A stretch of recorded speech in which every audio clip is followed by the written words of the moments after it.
Mute my. I'm live. Yay! We're live. Yay! Because, of course, I'm Kimberly Coe, and welcome to my virtual studio party. And with me, as always, is my charming co-host, Kal Honey. Hi, Cal. Hello. Sorry, there was a little pause there. I was just getting myself on the stream. So Yes, well, understandable. Welcome to Virtual Studio Party, which is the studio party that comes to you wherever you are, as long as you have high-speed internet. And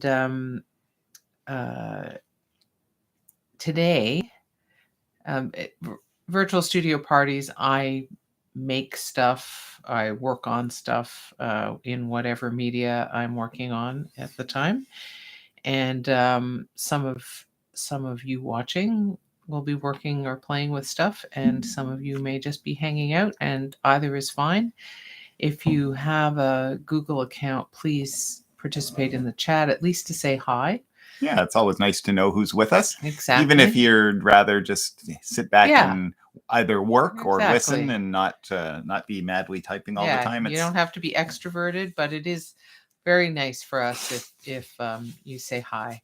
Yeah. And anybody who's here for the first time or the first time in a while, if you want to share where you're from, that would be lovely, like where you are at the moment. Yeah, awesome. Like, it's always fun to see the geographical That's right. range of who's where. That's right. So anyway, today is a bit of a mix of media because I'm very hard at work getting ready for a solo art exhibition right now and a group exhibition for which I'm making a new series. So I'm making tons of new work, and I'm behind schedule because of life circumstances.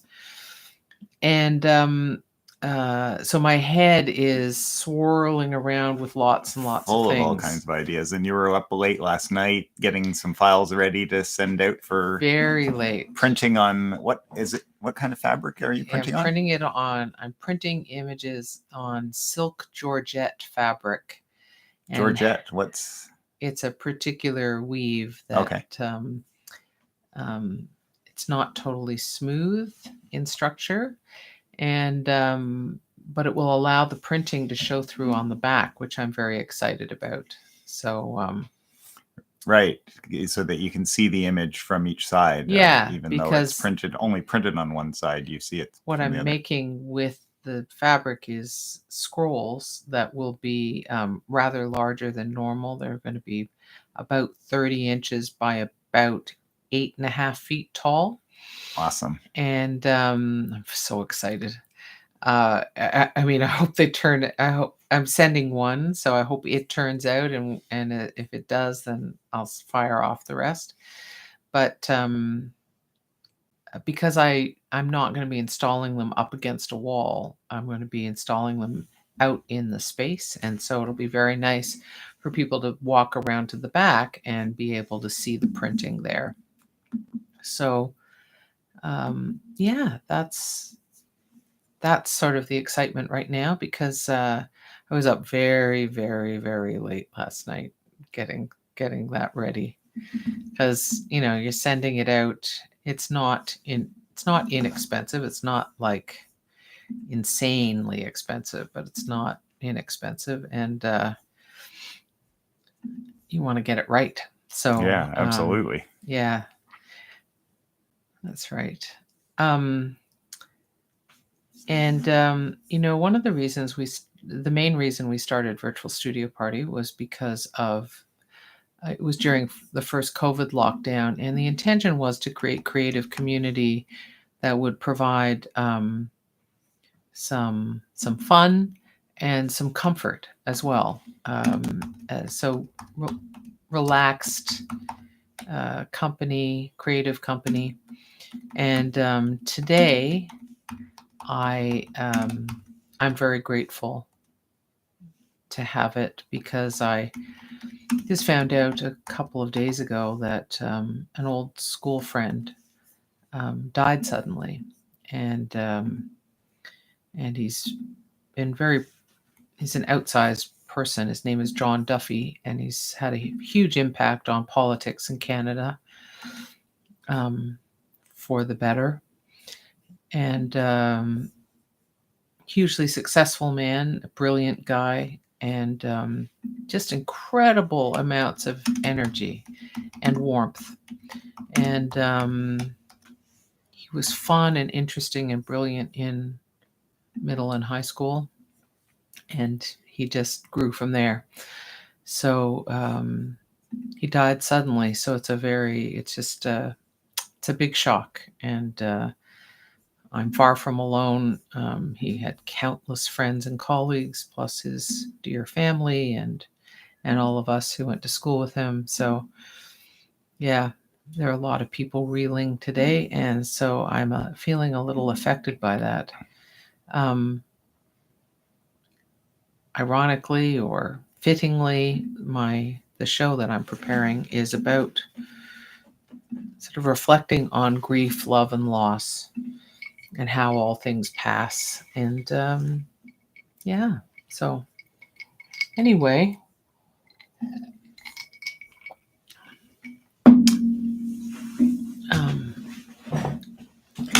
I'm going to forge ahead. Yeah. What have you got on the... Well, I am going to start off with some image transfers. So this is part of a project I meant to start last summer, but an awful lot has been going on in our life, our family life, our personal life, that has taken priority over a lot of other things, which is why I'm so behind on my work. So this is a COVID project, and I made this COVID summer artwork during the first summer, the beginning of the first summer, after COVID hit. And I've printed up cards, just printing them up on my printer, and I'm sending them to people I'm thinking about, in light of having lost so many people recently, and having elders who are precarious, though thankfully still with us. I've become very, very sensitive to mortality, and COVID itself, of course, has will do that. Made me very sensitive to our mortality, and wow, life, world events. But I always like to come at the bigger issues via the personal, and that it's just the way I operate. It's my nature. It's not something I try to do. It just happens. And so I thought it would be a great mail project. I've got red envelopes to put these things in, but at least some of the people I want to enclose a little image transfer print of an artwork of mine that I'll enclose in the card with a personal message. So that's what I'm going to start with today, because I thought I would get my first ones done, and I never like to waste an opportunity. So this is a chance for me to try out 2 new papers I've purchased. One's from India. And where did you purchase these? Are these Amazon or? This one from India, which is a good thick packet of handmade paper. Wow, it looks beautiful. Deckle edge. Yeah. Oh. See that? And it has a kind of soft, felty feeling. It's quite. There we are. It's two sheets. Wow. It has little flecks of things in it. And a mottled look when you hold it against the light and look through, which is more typical of a handmade paper. This one has some surface irregularities. Oh wow, yeah. So image transfers are cleanest when printed on a very smooth paper. No surface irregularities. The flatter, the better. But it can also be quite interesting to try it on other surfaces. So I thought I would try it on this. Perfection's boring.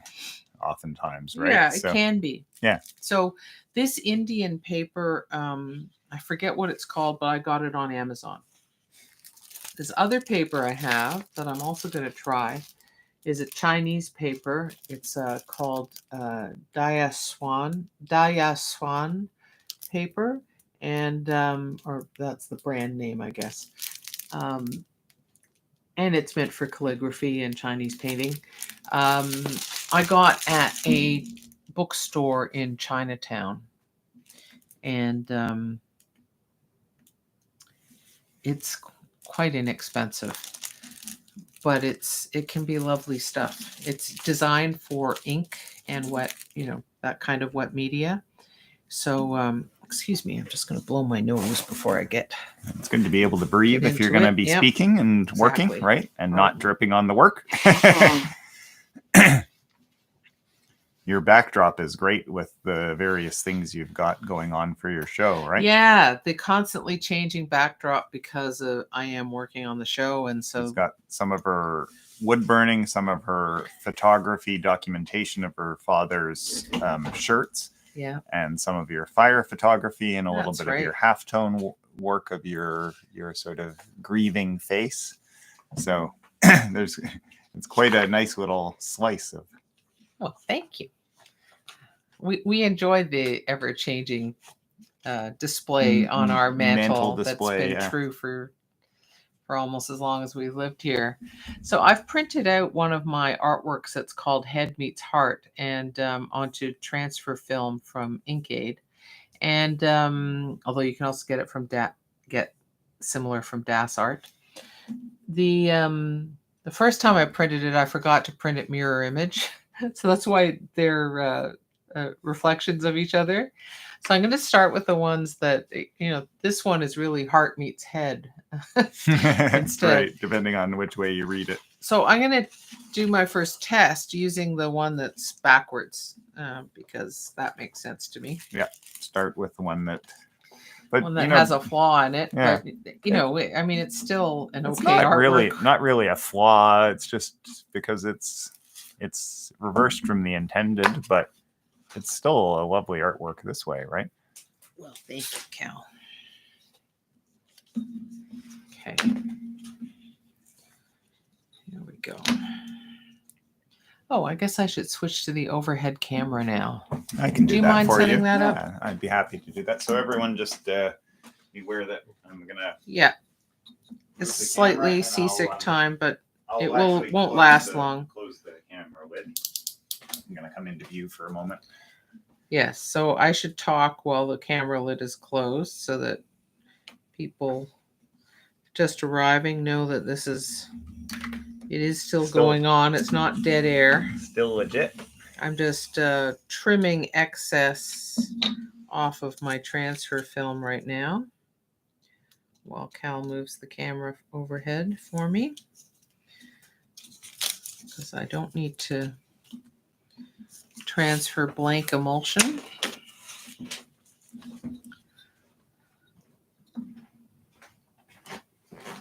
And I'm doing it with the separator paper, just a piece of bond paper in place so that no grit gets stuck in or dirt of any kind gets stuck in the emulsion of the print, which is on the underside. So you see it's very super shiny on this side, but on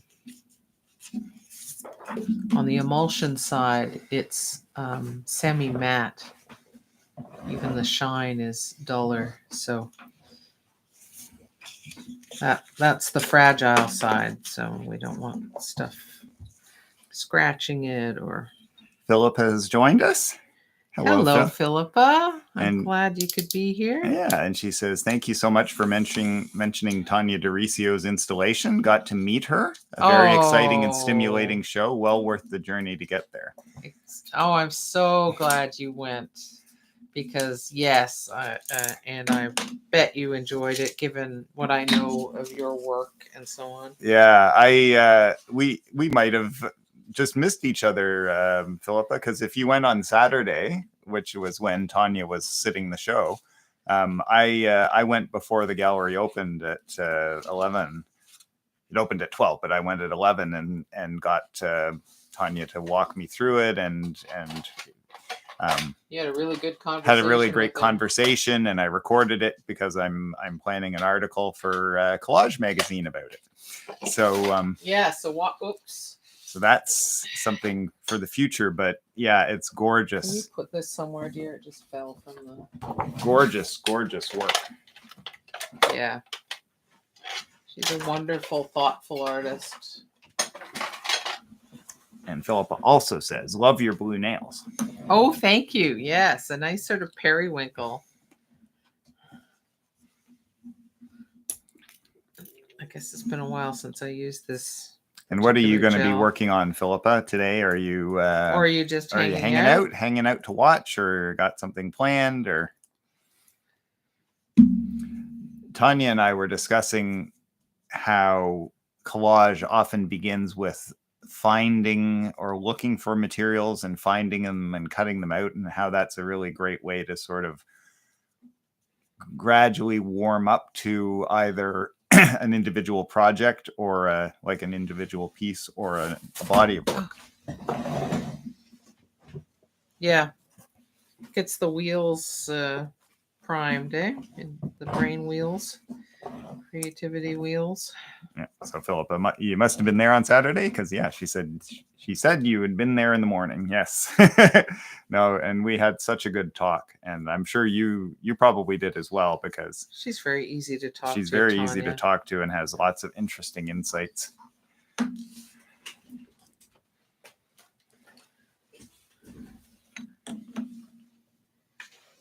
All right. So straight alcohol gel, right? That's right. Just alcohol-based hand sanitizer gel. And this paper it looks like it's fairly absorbent. So it's very absorbent. So you had to put more of it on, did you? So that it, or will probably. It did look like you were putting a fair bit on. So yeah.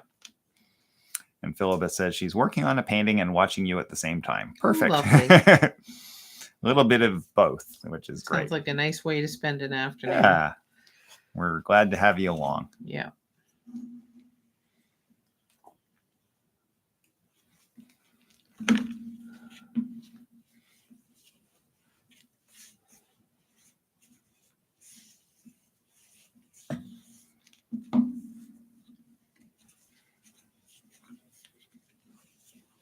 It looks so funny seeing the artwork flipped like this. Right. It's like familiar but strange at the same time. Yeah, it's kind of like seeing your face not reflected in a mirror, right? Yeah. Because it's you or hearing your voice recorded. Yes, it is you, but it's not. Yeah. In the way you're used to encountering yourself. Just giving it a minute for the solvent, the alcohol to dissolve the emulsion. Yep.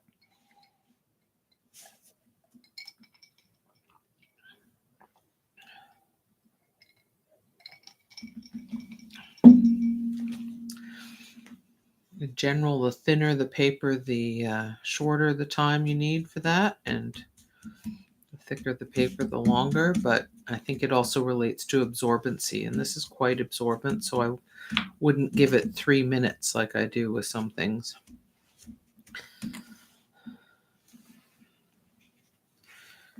Just check the corner. Oh, corner looks good. Just do a little gentle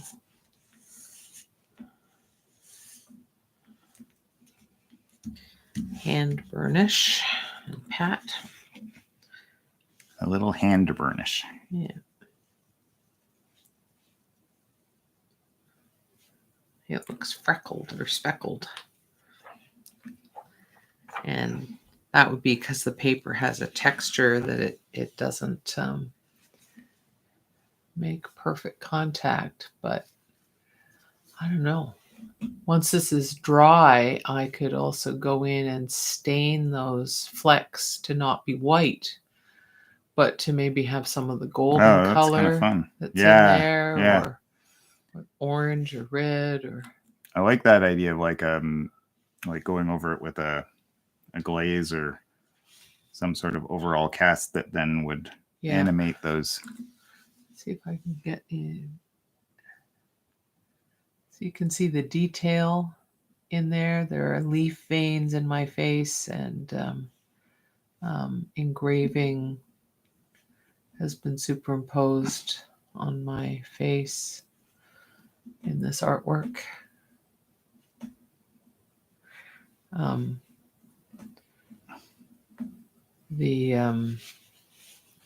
This artwork has been shown as a large format print, and in fact, it was one of the first prints I sold from the series.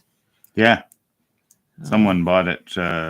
Was it at the opening or shortly after? Anyway, I think shortly after, but it was in the window at Art Square. It was a big print, and this woman who is a scientist, but with an artistic soul, she just fell in love with it, and her husband was very supportive, and so I got it framed for them, and hopefully they've had lots of pleasure from it. Of course they have, because it's a great piece and very soulful piece. Yeah, so that's neat. So for fun, I'm going to do a comparison image transfer on this other paper that I brought. Philippa says, "So cool, love it." Thank you, Philippa. And now you're going to try the Chinese The Chinese paper, yeah, which will have. And does it have a smoother surface, or? Well, it's less thick paper. It has a fine texture to it, but it's a thinner paper, so right. So it's any a less geography, robust right texture. So yeah, it's a translucent paper, as so much traditionally are. Yeah. I'll show you. You can see the grid of the cutting mat. The cutting mat through underneath. it. Yeah.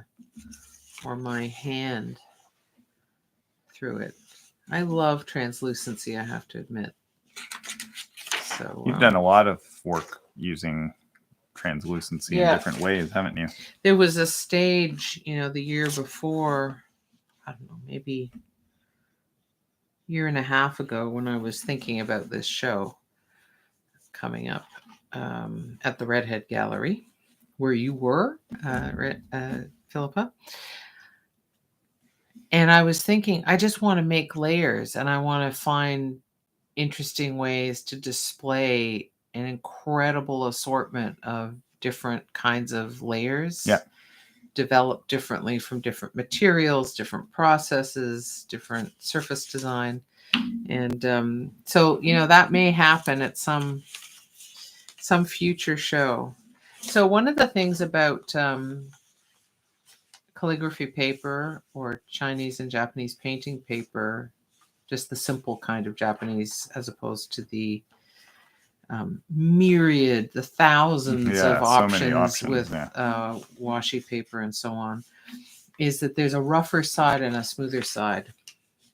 The smoother side has been kind of pressed, and that's the side I'm going to use to transfer on. And I won't need nearly as much gel for this because the paper is so thin. Right. It'll be fully saturated, and that'll be it. I'm going to be conservative at the start. I can always add more. Yeah. Well, and then doing some tests, right? Get a feel for it. Just it shows you how much it can absorb by this wet look. Yeah.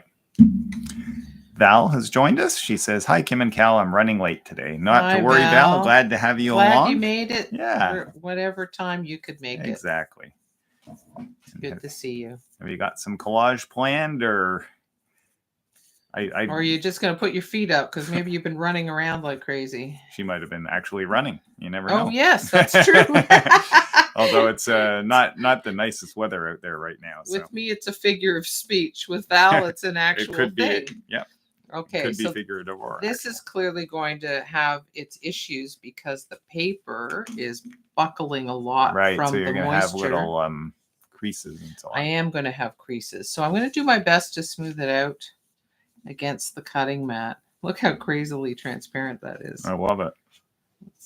So I'll use the brush to get the air out.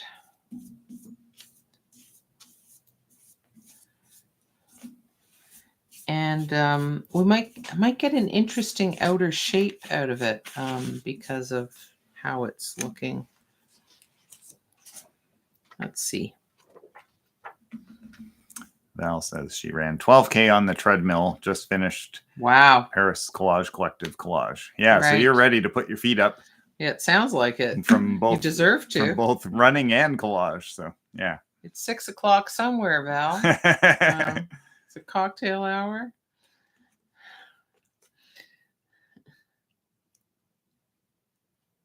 $12K. I'm so impressed. Yeah. But that's why you look so great. So healthy. Yep. Our girl on the run. Yeah.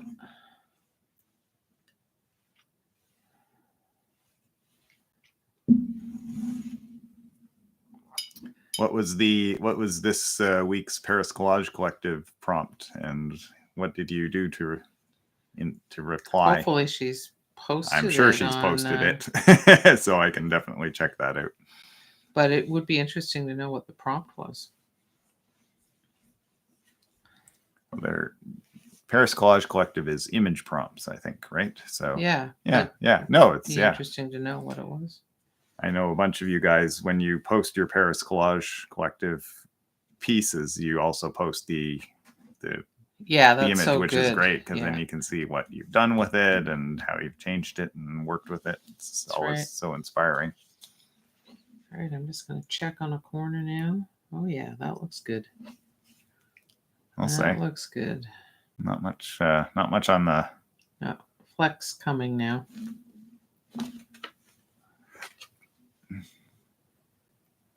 Yeah, so very little. My smoothing worked out pretty well. Didn't end up with creases at all, by the looks of it. A few flecks. Yeah. But I mean, that's the thing about image transfers is, while of course it is possible to get perfect transfers, one of the beauties of the process is how it gives you gifts of imperfections. So I actually need a white backer to be able to show what this looks like because it's so see-through that. There we go. Oh yeah, that's better. Yeah. Val says it's an image of a Chinese painting of a person on a balcony. That sounds great. Oh, cool. Oh, I think I remember seeing that prompt. So, yeah, the much smoother effect, and as a result, you get a much more a cleaner and more detailed effect, I guess, in the transfer. So that's nice. Yes, I see it. I went to the Paris Collage Collective website to take a look. Cool. Yes. Can't wait to see what you did with it, Val. I'll have to take a look too. Yeah. If it's a Chinese painting, I'm all over that.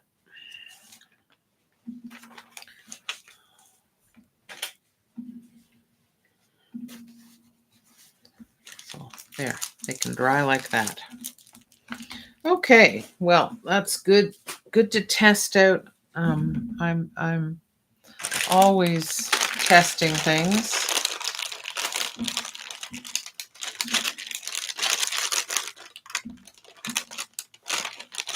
It's like when I'm preparing my shows, I feel like it's a wasted opportunity if I haven't tried new things that I can learn from.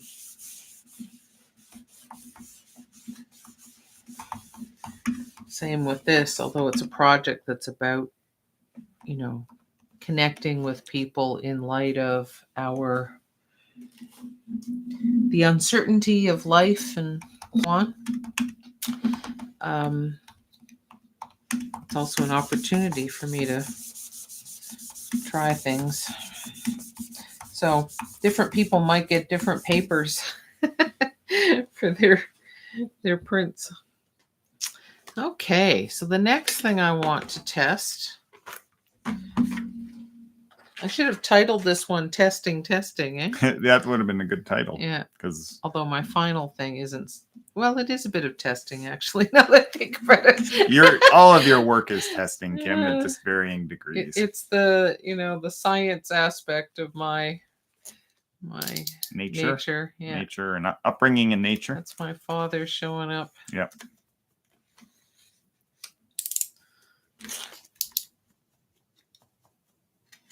My mother is a researcher, but not a tester. And I research as well. So I got both. So these are, I should explain, cheap and cheerful acrylic paint pens. Now I say cheap and cheerful. If they prove to be reasonable to work with, then they will in fact be cheap and cheerful.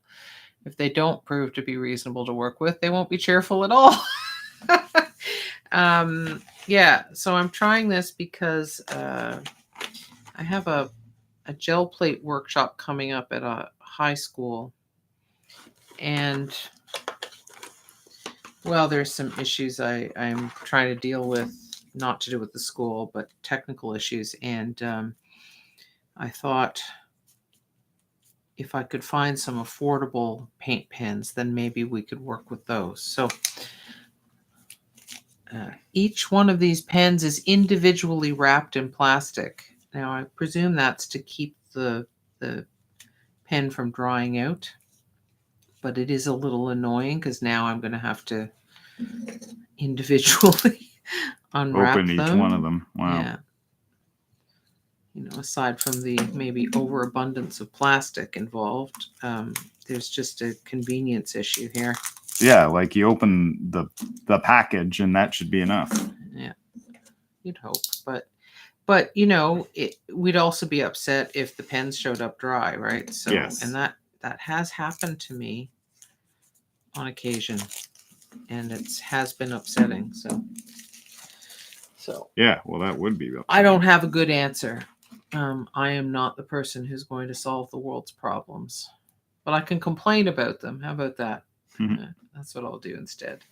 So it comes with a lot of colors. There are 24 pens in this package, and it cost about $25. So that is pretty cheap. Inexpensive for paint markers, right? Well, seriously, right? So let's get a blue and a lime. I think that seems like a blue, a violet, and a lime.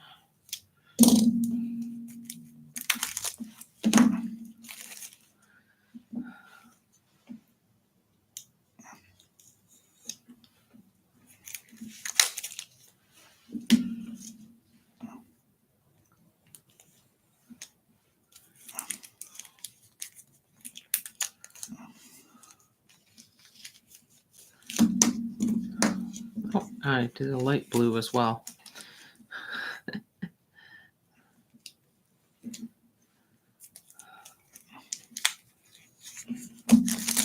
Okay, that's enough to get started. I think this wastebasket got missed in the garbage collection, dear. Uh-oh. I'm in the doghouse now.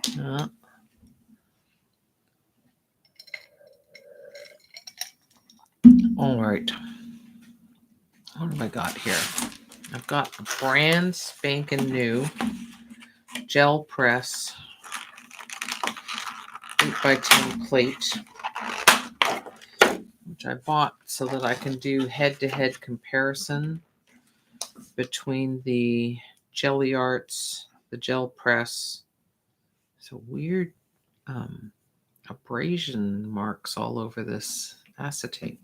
Anyway, between gel press, Jelly Arts, and Speedball, because I have found that Speedball is significantly stickier than a well-conditioned Speedball is significantly stickier than a similarly conditioned Jelly Arts or gel press. And it's a big problem when I'm teaching at the high school, and Kal had this too, that the paper sticks to the plate. But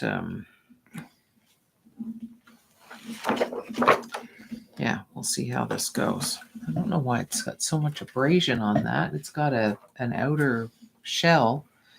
It's like they dropped it and kicked it around on the floor and then put it on. And then put it into the clamshell or something. I don't know. So hopefully, let's give it a nice wipe here. Hopefully none of that affected the plate itself. Hopefully not. All right. And this is Jelly Arts, did you say? No, this is gel press. Gel press. Yeah. Right. And it's because the plate looks slightly thicker than the plates I'm used to. Well, it might be. You know, they're all different manufacturers, so they have different specs. That's interesting. Val says she hasn't had a problem with her speedball plate, and we've been really trying to. They have 30 of them at this high school, and the rate at which students experience excessive stickiness, and the ones I bought 2 plates and was appalled at how sticky they were. So Val, I'm curious, what kinds of paints or inks are you using on them? Are you using printing inks? Or are you using, because I think it would probably work better with printer's ink. But we've been trying to use acrylic paints and been having no end of difficulties. Yeah. But maybe if I could well imagine them being just fine if the if it was like oil-based or what you were using. Should work. Oh, and she says acrylic paints. Wow. Well, I don't know. So far, I'm, as I say, 30 at the school and 2 here, and it's not good. But I'm glad to know that, because my next thing is I'm going to contact Speedball and say, hey, what gives? And did you, not to endlessly ask you questions, Val, but we really appreciate your giving us the input. So yeah. Did you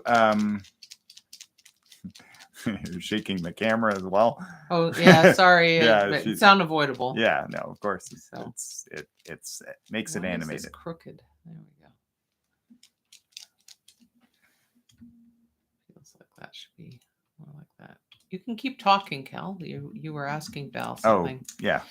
Sorry, I'm transfixed. Yeah. I was going to ask you, Val, did you do anything to the plate to begin with, or did you just open it up and start using acrylics on it? Did you treat it with anything? Condition it in any way? Val says, I wonder if mine is newer.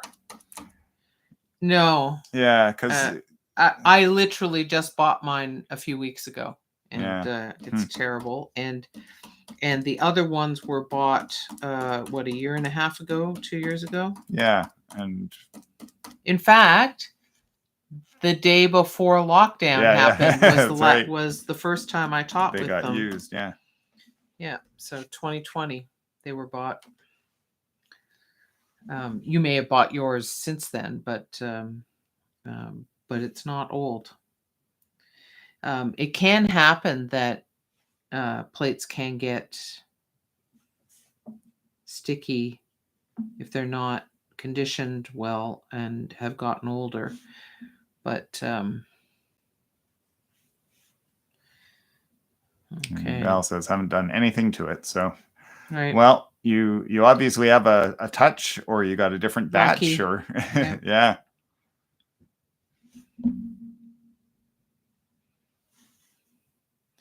But that's good for me to be able to say to Speedball, so I appreciate that. She said, maybe mine is older then. Maybe. Yeah, maybe. Maybe.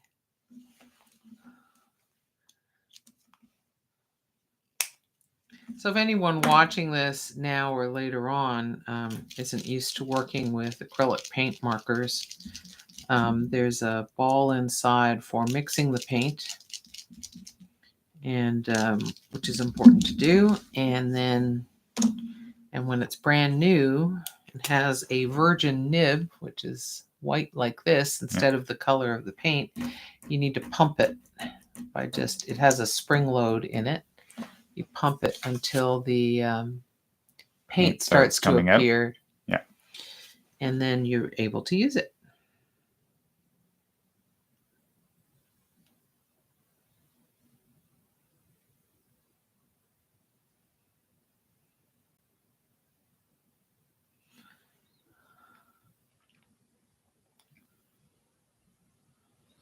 And so with these, you're not concerning yourself with trying to transfer while it's wet, right? You're going to let it dry on there and then. Well, apparently that's what I'm doing. I mean, honestly, I'd love to tell you that there was a lot of forethought involved. I just started doing is basically what happened here. And that's a great way to get going, right? Well, exactly. I mean, it can be really good to think about what you're doing, but it can also be an impediment to doing. So in this case, I will be learning from what I do this way, just spontaneously.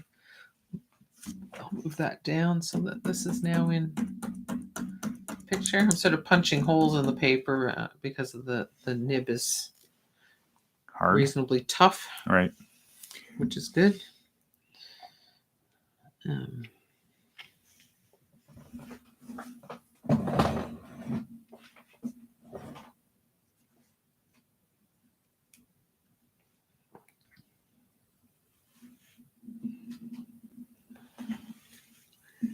Yeah, so a bunch of the blue and the black. The black's not quite dry. The blue is dry. So I'll be doing this as a pickup print. That's sort of interesting to see how it. So one of the ways they save money is these are slim pens. Right. So they don't have as much paint in them. Yeah. That's right. It is designed, it's meant to be opaque. It's water-based. It's meant to be usable on a multitude of non-porous surfaces, which is really nice. Like metal and glass and stuff like that. Yeah. Maybe ceramic too, leather, who knows. Would certainly be worth trying all of those things.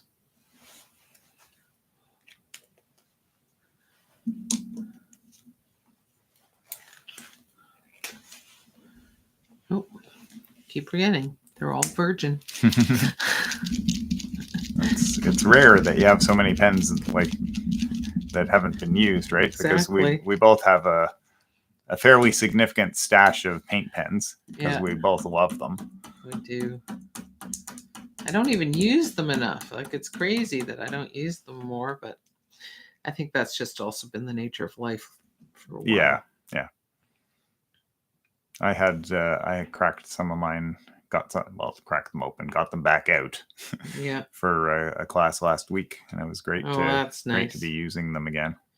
That's one of the fun things about teaching is doing stuff you want to do anyway, using things you want to use. We were doing some collage and some drawing, and paint pen's great for drawing onto many different surfaces, right? Yeah. Including and opaquely or somewhat opaquely at the very least. So yeah, I'll often use them in photo-based mixed media, which collage is often a form of. Val asks, where did you get these particular paint pens? So these are ordered from Amazon because I was specifically looking for cheap. Right. Something that you could perhaps suggest the high school class use, right? Yeah. So it had to be inexpensive. Had to be really inexpensive. Yeah. So, I took a gamble, bought the 24 set. They have a 36 set. Same cost per pen, right. About $1 a pen. But didn't take long to arrive. And in fact, it was very speedy. And so far, so good. And what does it even have a brand name? Aroik, that well-known that well-known brand name, Aroik. So Heroic. Right. Maybe that's it. Like So heroic. in other words, no.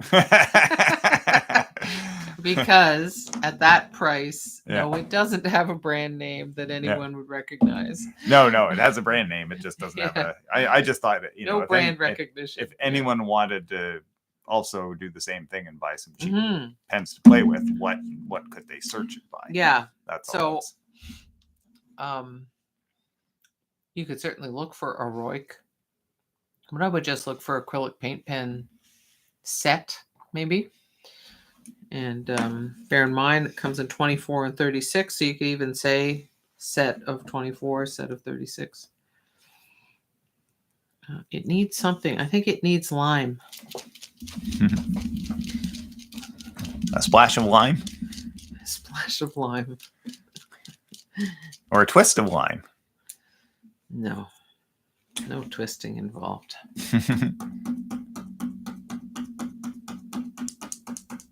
Go. So it actually, I must say, it's not hard work getting the pump action to work. So that's a good sign. Some pens can be more of a nuisance than others that way.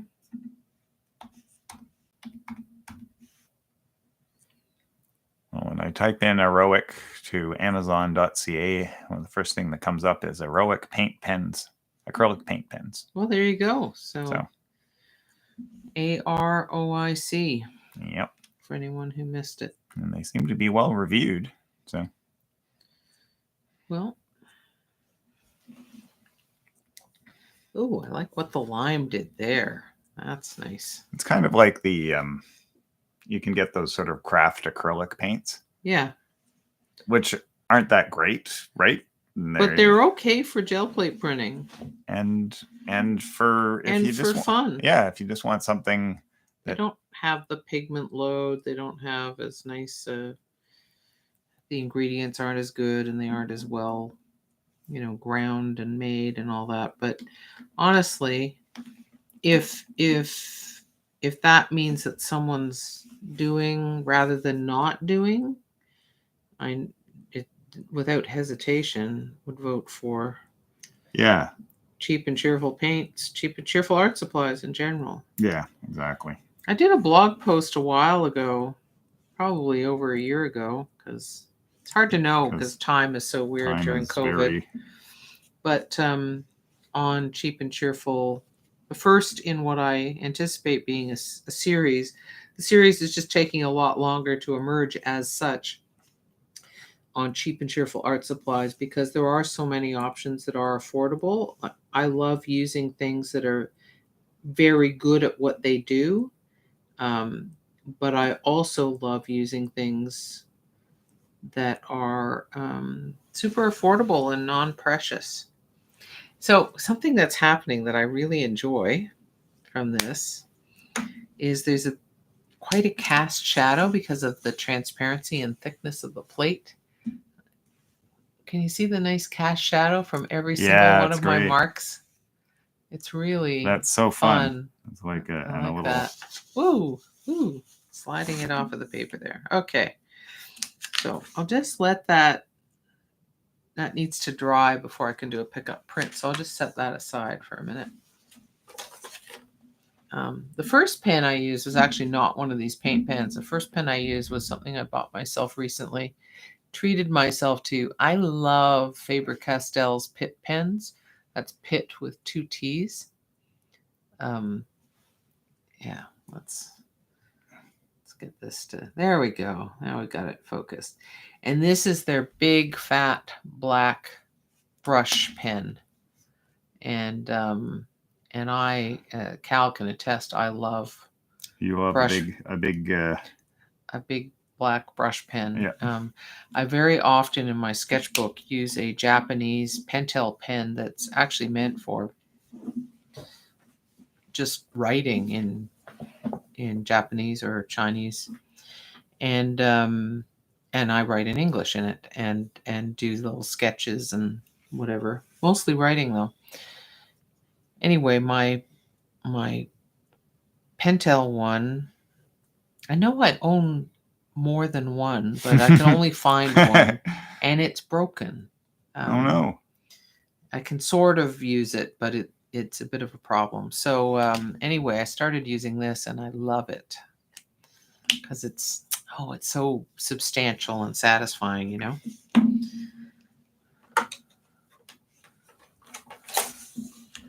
All right, that's looking good. So let's get some paint to lift this up with. Are you gonna go with white or something dark, or I might go with near white, but not white, like a tinted. Right. Tinted, and I'll add more white to it. Guess I need a brayer. There we go. Better get one from the brayer drawer then. Behind you, eh? Oh, I forgot to bring scrap paper too. You want me to grab you some? Like just some copy bond, paper? Yeah. Yeah. I have premium bond here, but I'd rather not use that. Get my palette knife.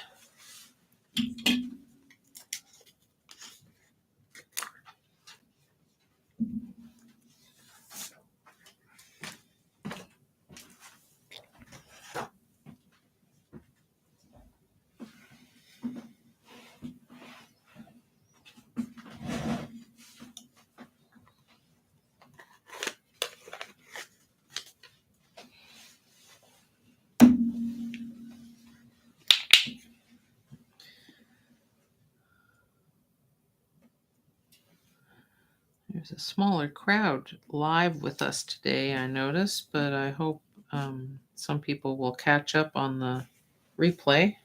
Yeah, I'm sure they will. Strange confluence of events, probably. Yeah. Sometimes when it's poor weather, we have a good turnout. Yeah. Because people are like, well, there's not much that I can do outside. Especially given that we had such a glorious weekend. Mm-hmm. I hope you guys got to enjoy it. Yeah, what a weekend. Yeah. Stunning. Oh, the pigment, the Pit pen, which is pigment based, I forgot to add, is still wet enough that I'm picking it up. So it's going to be mottled looking. Right. And you probably know me well enough, you two, that that's not gonna faze me. Nope. I just embrace the things and see what I can make of them. Kimco, embracer of interesting accidents. That's right. And happenstances.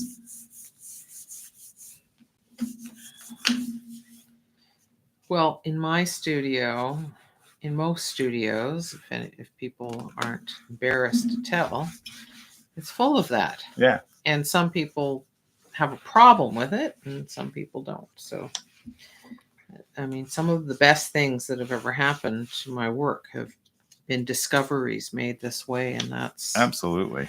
So I kind of live for it, really. Even though I'm, trying to do a specific thing. We usually have, like, 9 times out of 10, we have something that we're aiming for, and we miss the target for whatever reason, any number of reasons. Yeah.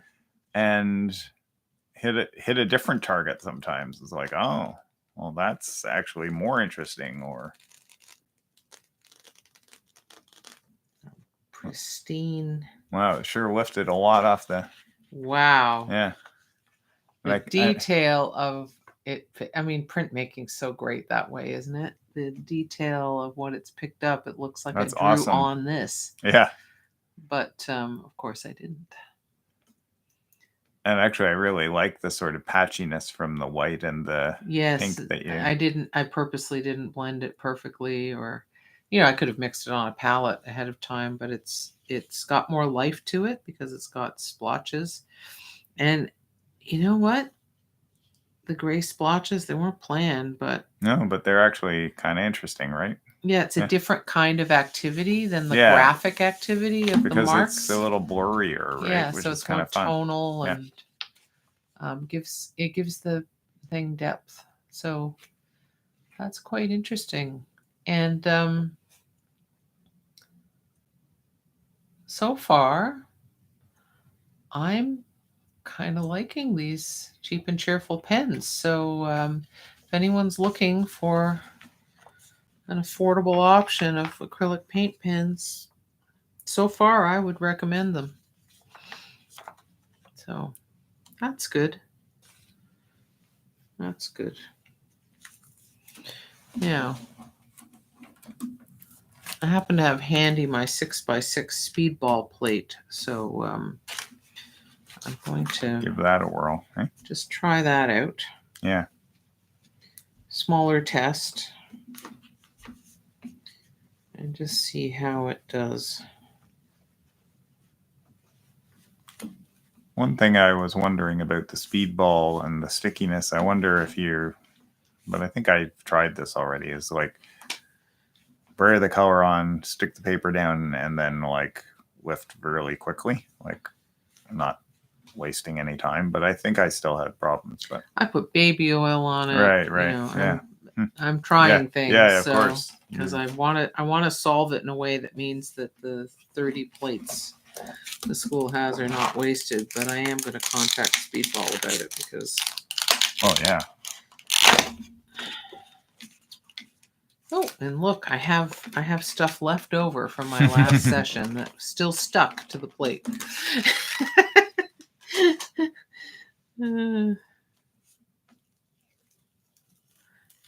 No, some of it stuck to this acetate. Yeah, boy, getting that acetate off is really hard work. Let's see if I can do a pickup print from, the residue that's there. Ordinarily, that's a great way to clean off residue. I say ordinarily because ... Things have not been quite as you would have hoped. Yeah, ordinarily hasn't been the nature of the beast.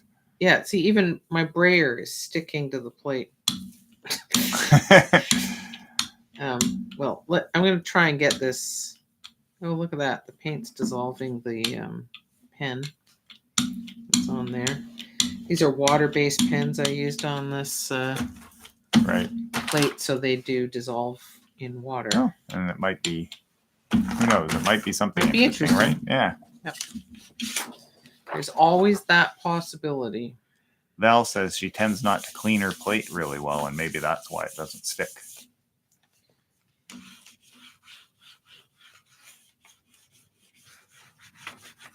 Maybe.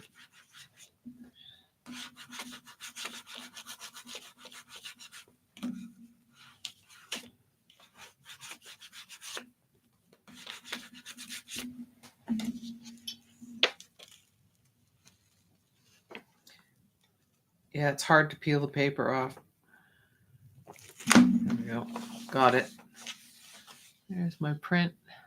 Sort of fun the way the ink moved. So it'd be a nice to do a second layer where I insert something clearer, or as in sharper. You could do this with the sort of resoluble to give you fuzzy effects, and then do another layer that's crisp. All that residue stuck, which in and of itself doesn't have to be a problem,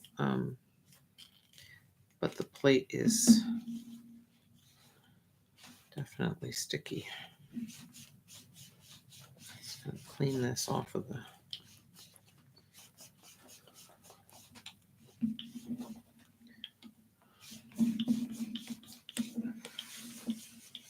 Let's see if I can pick that residue up.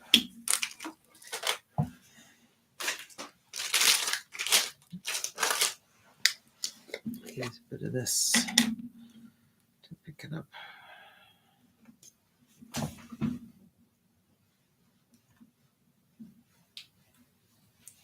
Just using my palette knife on the plate, it's sticking.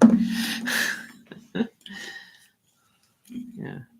The thing is, I clean all of my plates to the same extent and in the same ways. So it's that it's the differences between them that's why I noticed that this is shockingly sticky, because by comparison the other ones are not, and so it led to some real problems with some processes I was trying to do. Ordinary gel plate printing processes.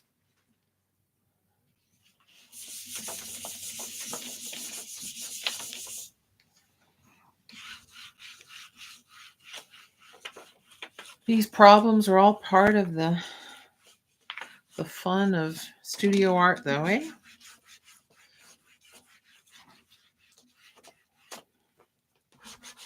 Not the funnest part, maybe, but certainly stimulating.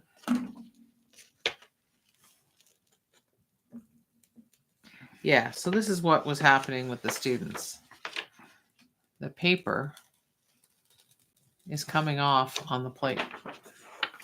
Yeah, which is, I mean, and it's a nightmare because even cleaning the paper residue off is really hard. Stickiness is even one thing, but when you start destroying your work, and this is what the students that in the workshop, and I was like, Cal was tearing his hair out because he's less experienced with the process than I am, although he teaches it characteristically well, those of you who know him. So that's all that white is paper surface that's torn off. Same kind of paper I use on with my other plates. So now I have to saturate the paper.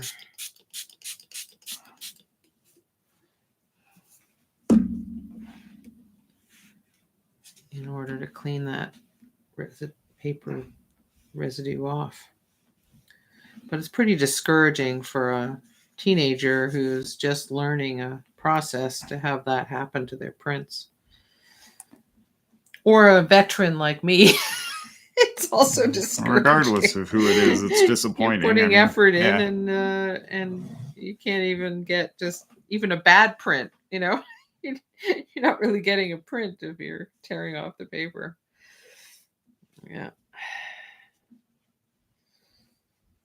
I meant to order some Akua ink and to try it on the speedball plate to see if it actually worked better than the acrylics, but can you tear me off some paper towel from over there, dear? Thank you. Okay, so I'm just going to, before I put this away, I'm just going to use some baby oil on it. Which will help get rid of the rest of the residue and condition the surface. Normally, baby oil will take away the residue of the water-based inks from the water-based pens, not the acrylic pens, but just they're actually Crayola pens. But in this case, I think because the plate's so sticky, it doesn't. So that means that the plate will stain more as well. Because I can restore the other ones to glass-like qualities if I use baby oil.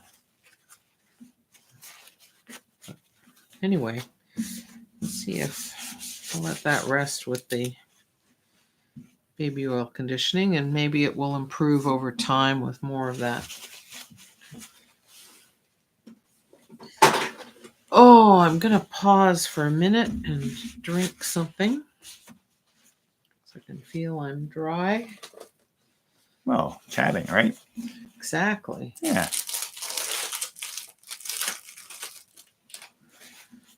I should put those. Where's my box of pens gone?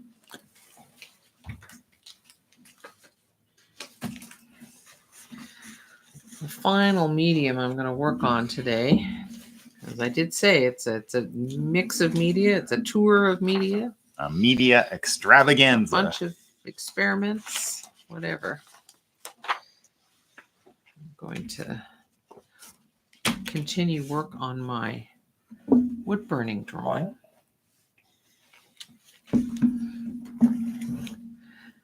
It'd be a fun name for an art channel, mixed media.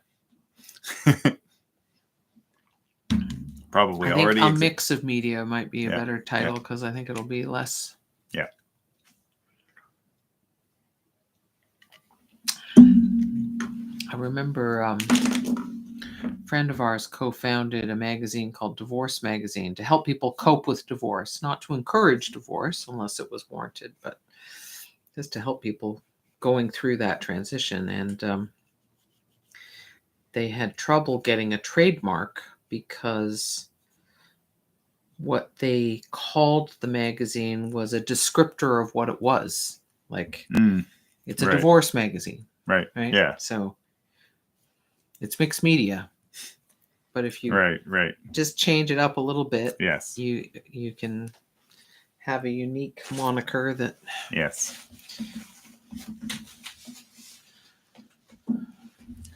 Their name was a category. Mm-hmm. Exactly, and you can't trademark that. Okay, got a few things put away. Not everything though, clearly, because I want to turn on the burners.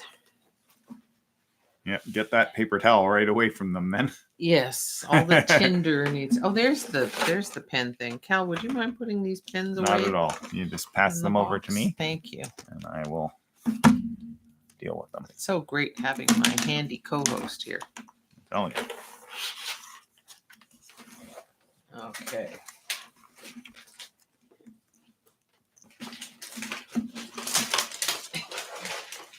Managing, when you're a mixed media artist, managing the materials is I don't know, at least half of the adventure.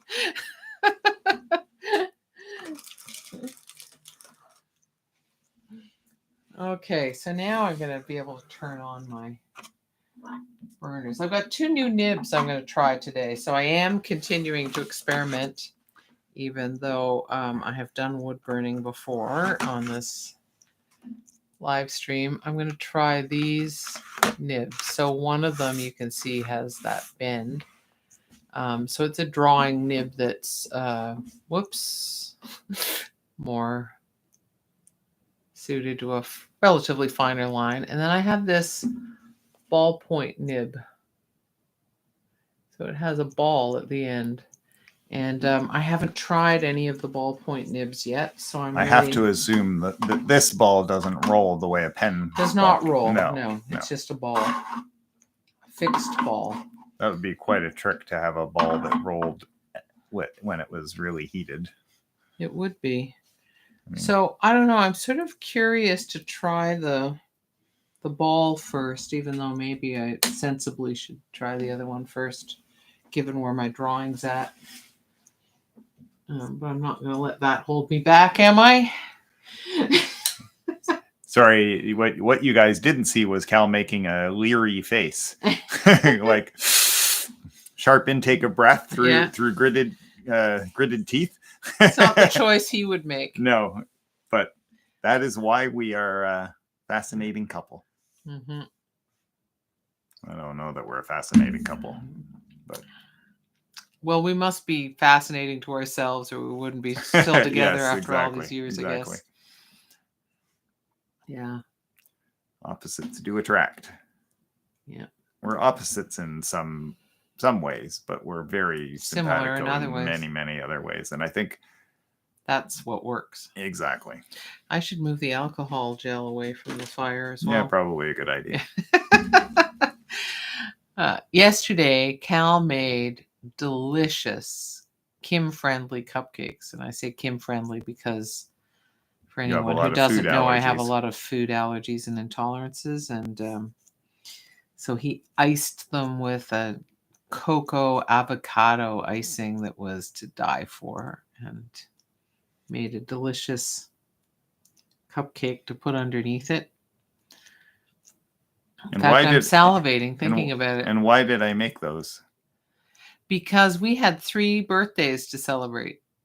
Yes, but yours primarily it was yours, right? Mine almost almost exactly. And Saturday was your birthday, our and yesterday was friends, when we celebrated it. our Yeah. family friends, who's is upcoming. Yes, we know a lot of March babies. Well, you're late February, but you're so close. It's Yeah, like practically Piscean. March. Yeah, yeah. And I found out just last week that well, I found out on my birthday that I have a friend. I didn't realize her birthday's the day before mine. So That's it fun. was fun. Yeah.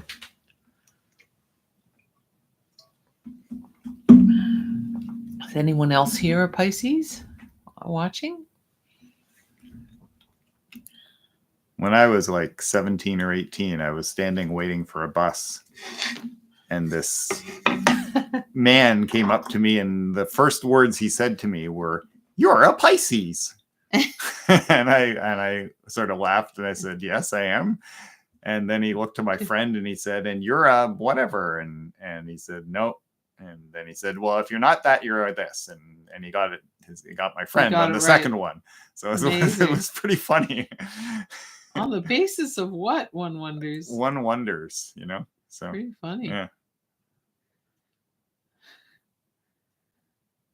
So I've got my little test plank here of plywood. I just thought I'd try pressing the ball tip into the wood, and that's created these polka dots. Oh yes, And it nice. also creates indents that match the roundness So, of the tip. So divots, sort of little yeah, burnt. divots, exactly. It makes it kind of like beadwork, but in reverse, you know? Well, and wood has it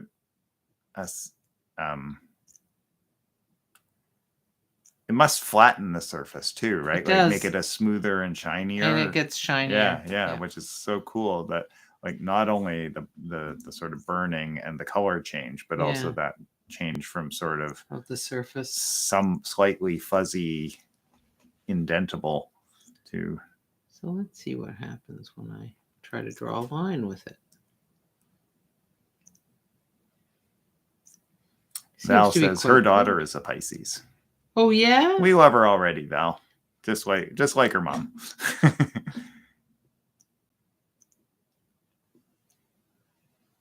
Is she creative and emotional, like the quintessential characteristics of Pisceans?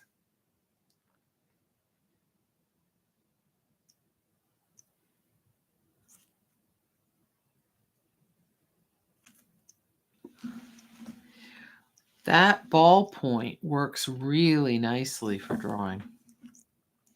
So I got a really nice set of sinuous lines here. Wow, yeah. Isn't that nice? Yeah. And I know some of the nibs you were finding that the heat ran out temporarily and you had to sort of pause a moment. This one seemed to hold better. Keep going. Like, look at my attempt here to do sinuous lines. You see how blotchy it is? That's a very different nib. Right. And so it looks like I'm using a defective fountain pen or something. Right, it is blah blah blah. That's right. So this is very interesting. Val says, emotional, yes. Her creativity she expresses through baking. Well, that's awesome. Oh, that is, yeah. Yeah. We'll be right over. Except Kim won't be able to eat any of it. But I'll have her share. Yeah, Kal can eat it. Does she have particular specialties, or is she a broad spectrum baker?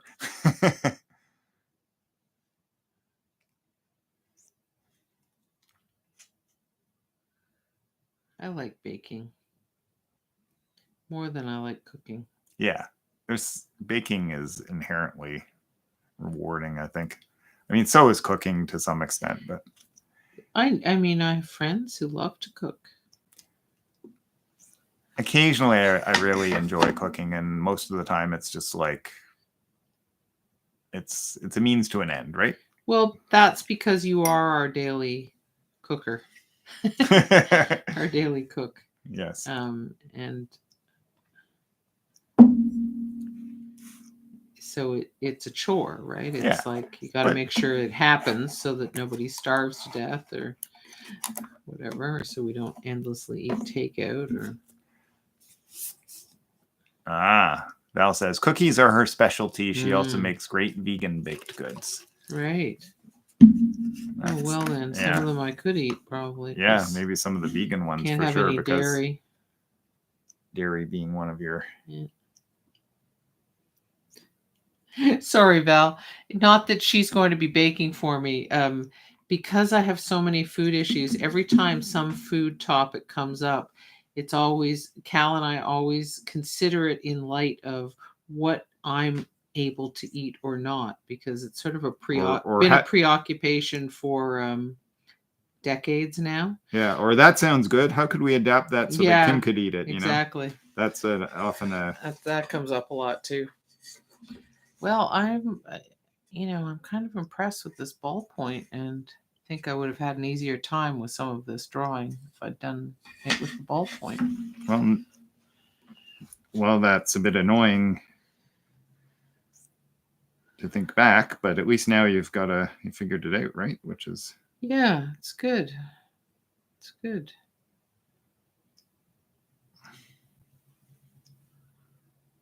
Trouble figuring out what I was doing here with this vein design, though. Like, what was I doing? What was I thinking? I don't know. Well, you started this a while ago, right? So this one wasn't ages ago. There's another one that's from much longer ago. I thought the creative thread may have. No, it's just sort of like, well, what is this thing exactly? I can make. I see. Right. You generally know your hearts pretty well, though. I generally do. Very much not in this case, though, she exclaimed.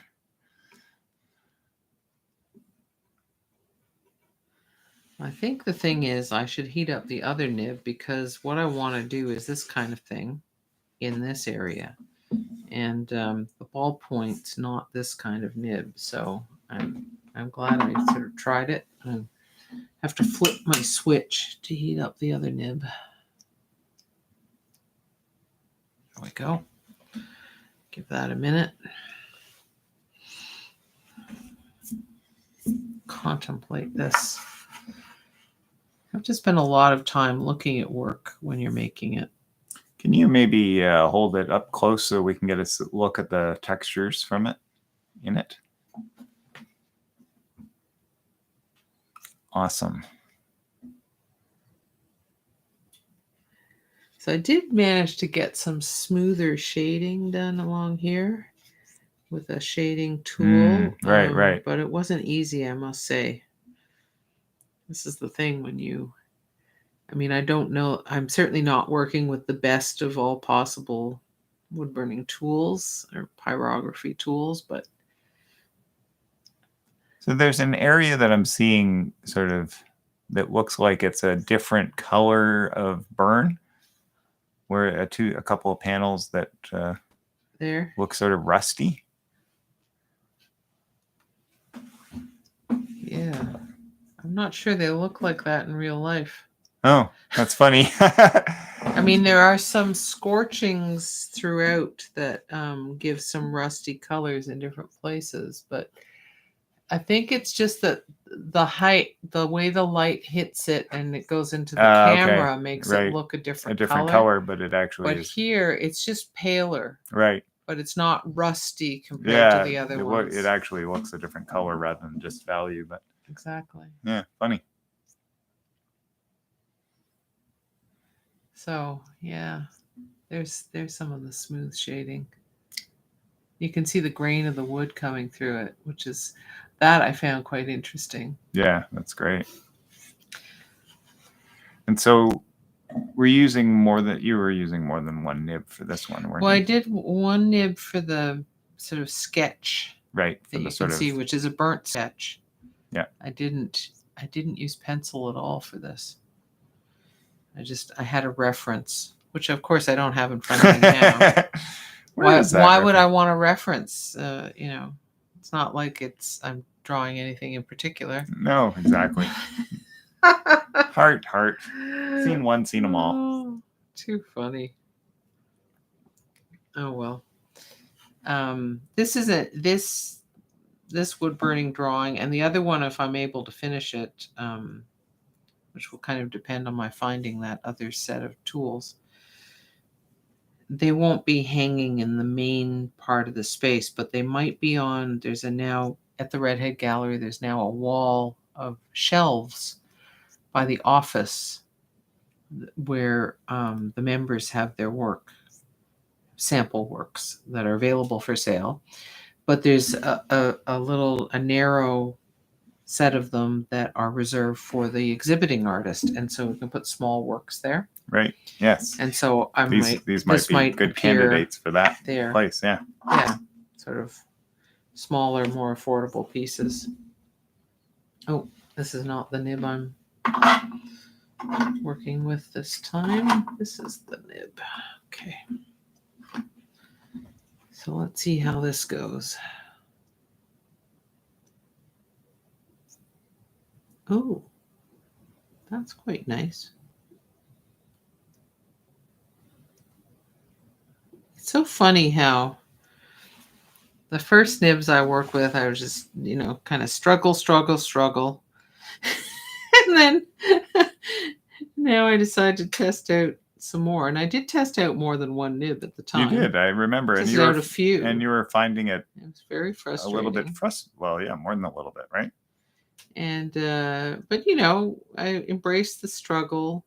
And did the best you could, right? See what you get through the struggle. But this draws really well. I can't tell you how many times I try some new thing and learn a bunch of things, but find it very unrewarding. And then the second, third, the or small maybe even marks are the ones I made there. Several times later, you sort of start integrating how to work with the tool, think about using it, and it just becomes a lot more satisfying. Okay, I'm doing somewhat longer lines. That seems to be working very well. Yeah. There's variegation, but that's cool. Yeah. It's like half an inch or a centimeter or something. Yeah. Like that. Yeah. Variegation's different than great blotches like this. Yeah. Now, great blotches and huge variety can be great for expressive drawing, really useful.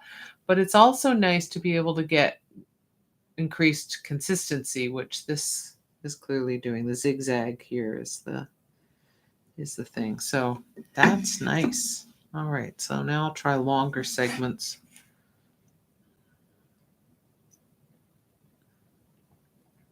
Look at that. It's holding the heat. Well, and maybe you're going slow enough. Oh, believe me, I went slowly on the other ones. Right. Believe me, much slower than that. Right. And I fiddled with the temperature, and I did this, and I did that. Right. Yeah, it's just the different nibs have different capabilities, and it's a question of learning that. So I'm feeling a little better about my pyrography set now that I'm able to get. Yeah, well, you were thinking, about the wrong one, and it was well reviewed, but I can't get it to work the way I want it to. And again, it's not a name brand. It's an Amazon. But it wasn't like a bargain basement one either, right? Well, no, because it has two pens, it has two holders, and it has the ability to switch between them, and many nibs and temperature control, variable temperature control. So yeah, so it's a better kind than the kind I was working with originally, but it's more like what professionals use. But yeah, so that's good. All right, maybe I'll redraw some of my veins first. And I'll just give you a heads up that it's 325. Is it really? It is. That's crazy. I guess when you use like 12 different media in the course of a single session, time flies, eh? Well, I can't actually remember a virtual studio party where you haven't felt like time has flown. But I think that's just the nature of working on Yeah. creative It's one of the projects. things about having company Yeah, exactly. as well. It's Time. been a small group, but it's been quite lovely hanging out with you guys. So Yeah, thank it you for really joining has. us. And it certainly made a nicer part of a day that was, you may have missed where I was talking about the fact that an old school friend of mine died suddenly on, was it Thursday night? And yeah, his funeral is tomorrow, and I have been in correspondence with some of our mutual friends, and it's just been a bit of a heavy time. So this has been a nice balance. And you were expressing that to me that it didn't seem possible that he had passed away, and he was a short statured giant of a man. He I mean, he wasn't super short, but but he was a huge tall. Personality and a huge intellect. Yeah, and he had a huge effect on politics in Canada. He was an advisor to former Prime Minister Paul Martin, to former Ontario Premier Kathleen Wynne, and a volunteer advisor, actually. He founded Strategy Corp, which is a political strategy company. Brilliant, brilliant man, and a genuinely warm-hearted guy. And so full of energy and ideas. It's a real loss to us as a country, aside from anything personal. Everyone who went to school with him thought he was going to become prime minister, but there were personal reasons that he ruled that out. And his wife is a justice. She was a very high-powered lawyer in a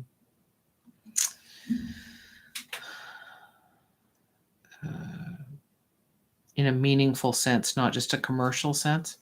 And she's now a judge. So, awesome. Yeah, I forget which court she sits on, but oh boy. Yeah. Anyway, for all kinds of reasons, I know Philippa and Val, you know that I've been dealing with some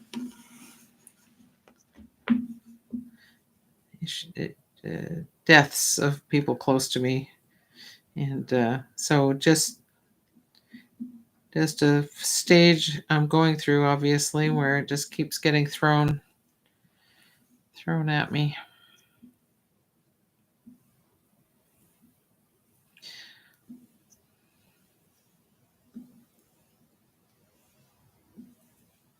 On the plus side, I think it's leading to reconnecting with people who, everybody gets busy and wrapped up in their lives and forget, always intends to reconnect and never quite manages to, but this is the kind of event that drives it home. And so I have one art professor friend in New York who is arranging a trip to Toronto, and we are definitely connecting up.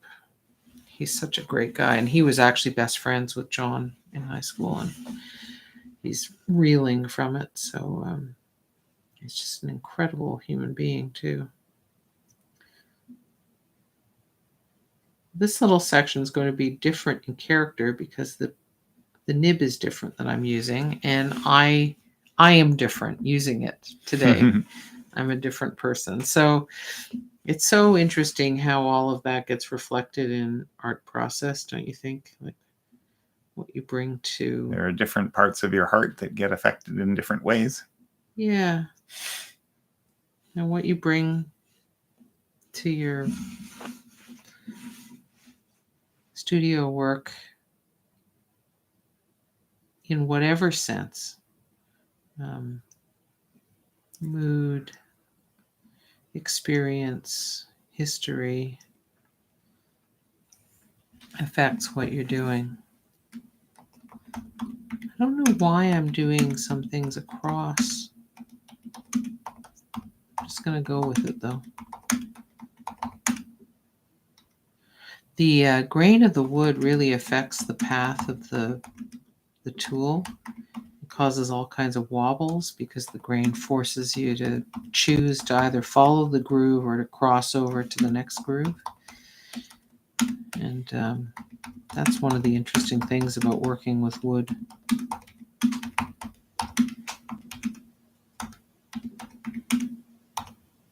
I loved working with wood as a cabinet making student, and this is a really different way of working with wood. But the fact that it has a life of its own, or it once did anyway, but it has a life as a material,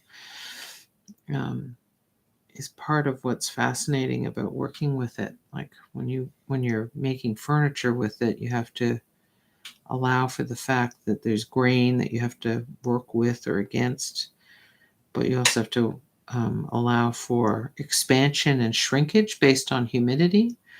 Right, and it's probably more in one direction than in the Yeah. other direction because of the grain, right? Exactly, and it means that the wood continues to move after the furniture has been built. Doesn't matter what you throw at it in terms of fasteners or whatever. You have to make allowances for it to move. And the bigger the piece of wood, the more movement there will be, like for a table, dining table or something. So, and so it always interests me when I find there are people working with wood, typically contractors who work with exterior stuff with wood, who don't understand that about wood, and then the wood ends up splitting like mad because they've worked with it in a way that doesn't acknowledge the grain needs to expand and contract, and doesn't acknowledge its nature. Yeah, that it's going to move. So yeah, we have a little bit of a problem with that with the stairs we had put in not that long ago, 2 years ago maybe. And so this spring I'm going to be trying to remediate all the big splits by using resin, actually, to fill the splits. Yeah, this looks completely different on this side. So, split. Maybe I'll call it split personality.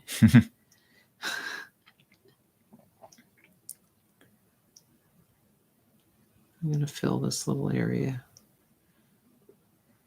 Sometimes people say they're of two minds. You're of two hearts.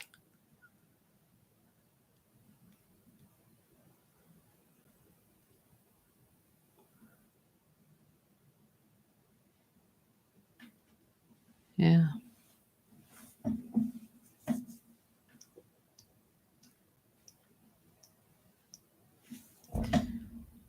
Well, both of these nibs were really good discoveries today, I must say. Let me show you what I've got there. You'll see a totally different personality to the You can even see it before you zoom in. Yeah, look at that. Right? Yeah. One looks like an engraving. The other one looks more like a pen and ink pen or a and ink. woodcut. Yeah. Oh, sorry. And the quality of line. The other one, was it a longer tool? Was it like a chisel tool? Because the lines are much straighter. Right. I slid it. Right. Whereas these have a little bit of wiggle to them. Yeah, because I'm working with the end of this nib.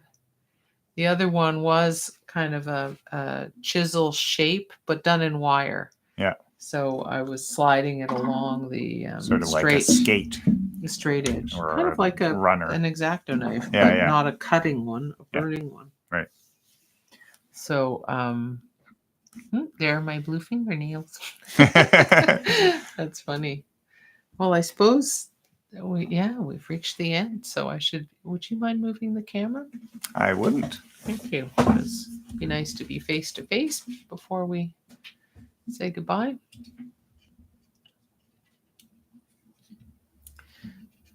Just so you know, we are here. Cal's just moving the camera.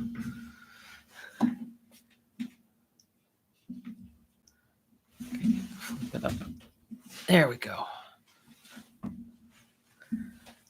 There we go.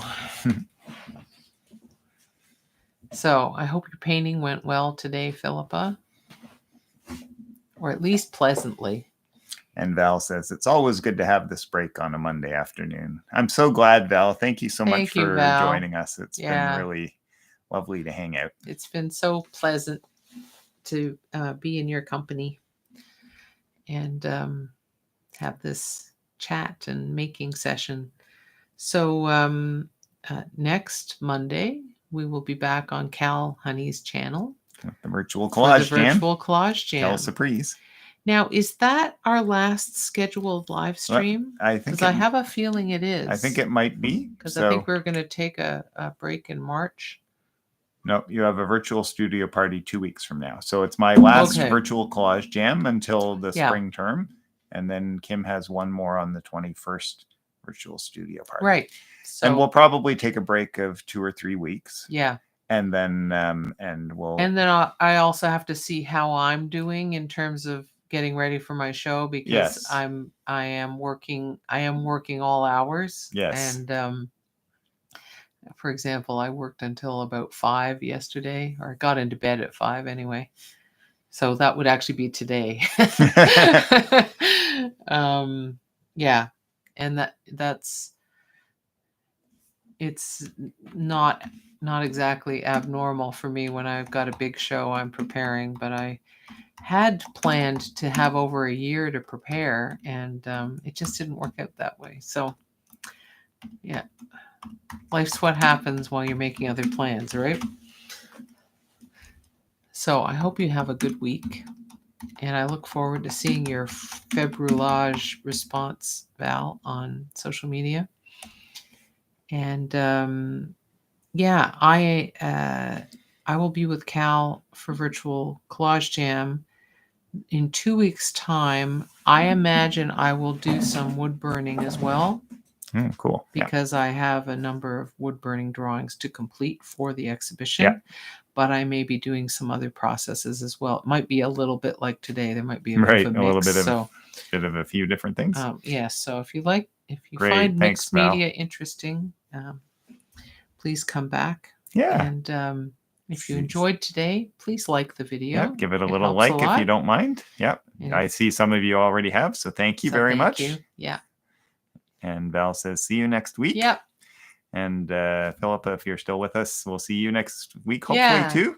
I hope and so. Our best to Engo, because I know I seem to recall he was having a health issue. So, yeah. Yeah. Well, we'll definitely be thinking of him. And Philippa says, yes, it's coming slowly. Thank you. I must also admit I dozed off momentarily. No, that's absolutely fine. Thank you for sharing as always. It's my dulcet tones, I'm sure. Yeah. Oh, dear. All right. Thanks so much, Be guys. well. Yep. Take care. See you next week. See you next week. Bye-bye. Bye-bye.